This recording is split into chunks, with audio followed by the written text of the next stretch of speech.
To the three towns on Bellingham Bay, Whatcom, Seaholm, and Fairhaven, now one city named Bellingham, it seemed vital that Bellingham Bay be connected by rail to both Canada on the north and the rest of the United States. To achieve this goal, there was much agitation in the 70s and 80s. Eventually, the Northern Pacific and the Great Northern were to build lines through the area. Yet another line was to pass through the valley of the Nooksack, and beside the eventual location of the town of Everson, that railroad was the Bellingham Bay and British Columbia, built by P.R. Cornwall and early Day financier.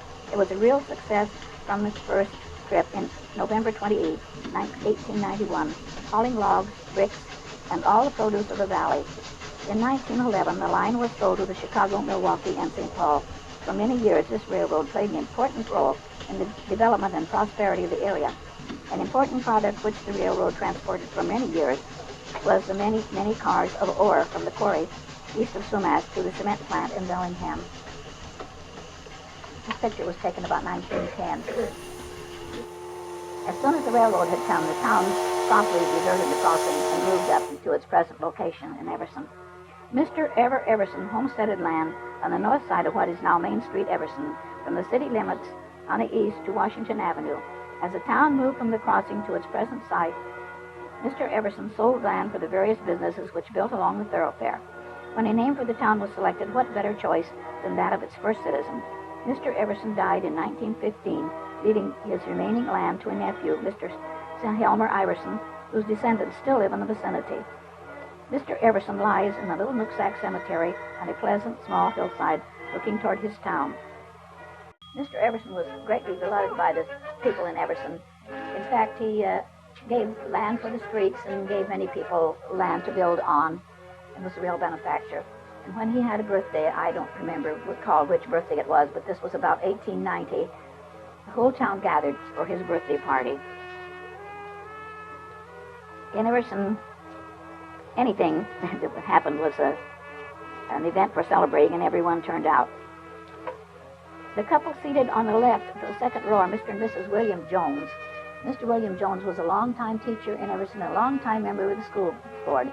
I remember him when I was a little girl. He visited the school almost every week and would put us through our paces. He would ask us arithmetic questions and other questions to see if we were being taught properly in those days. Mr. Everson is the one in the middle. He has a uniform on.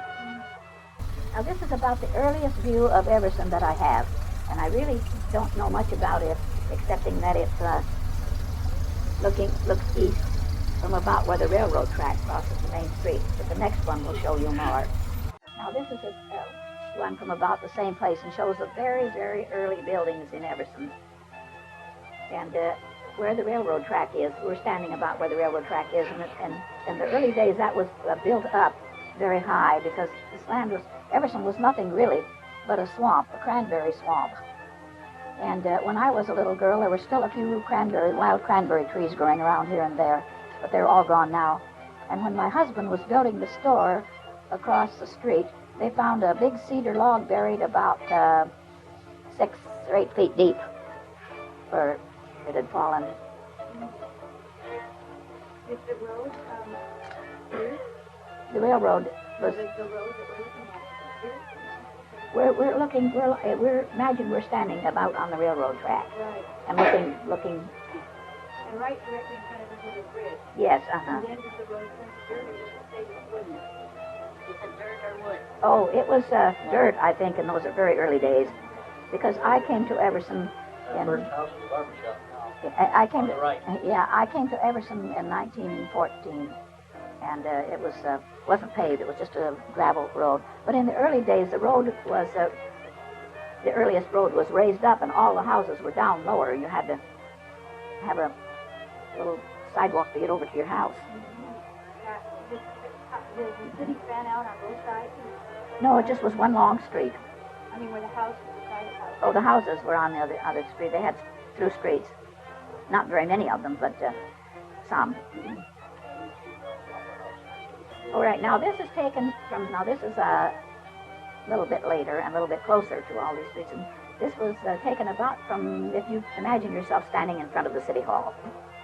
across the street, right across the street from us with the porch, is the Granville Hotel. And that was run by Mr. Grell. Mr. Grell was a Frenchman and a very marvelous cook in the French manner, and they were quite celebrated for their cuisine in those days. So that's looking west? Now that's looking west, yes. The next was a bowling alley, a scene of activity every evening. And next was the bakery, dispensing warm bread and other baked goodies. Not to be overlooked, indeed, seeming to be dispensable to every pioneer town, was a Star Saloon, which attracted its own clientele. The large building with a ventilator on the top was the Jersey Milk Condensery, later to become the Carnation Condensery, and one of the most important industries of the town. The railroad track bisects the town and provides the lines of communication with the rest of the world. You can just see the railroad track beyond where the condensery building was. So why was Everson big enough to have a hotel? Because in those old days, there was a lot more traveling and people had to stay overnight someplace. Now, to go from New Whatcom to Everson was a whole day's journey, and they broke the journey at noon at the 10-mile roadhouse. So when they arrived in Everson, it was nighttime. And if they were going to do any business, they would come and stay at the hotel, and then the next day they would call upon the businesses that they needed to call upon if they were salesmen. I remember as a girl when the Borax Company sent out a lady representative, and she would come and stay at the hotel for about a week, and she would go around to get someone to take her. There was a livery stable in Everson, too, and she would hire someone from the livery stable to take her around the countryside, and she would stop at different houses, and ladies would order their whole year's supply of soap from her. And other salesmen did the same thing. There were people came around selling coffee.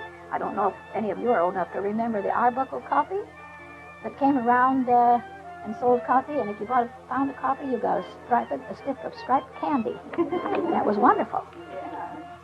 How did you coffee? Oh, I don't know what the coffee was like. I didn't have any. I never drank any coffee till I was grown up, nearly. The candy was good. Now, this is Dr. Bell's drugstore, which he built up here. The one you saw earlier was the one he had at the crossing, and this one is almost a replica of that. My husband was born in this building. And you can see that the road is in the center of the street is higher than the ground level where the buildings are, and he has a little sidewalk getting into his place, and he's standing on the porch.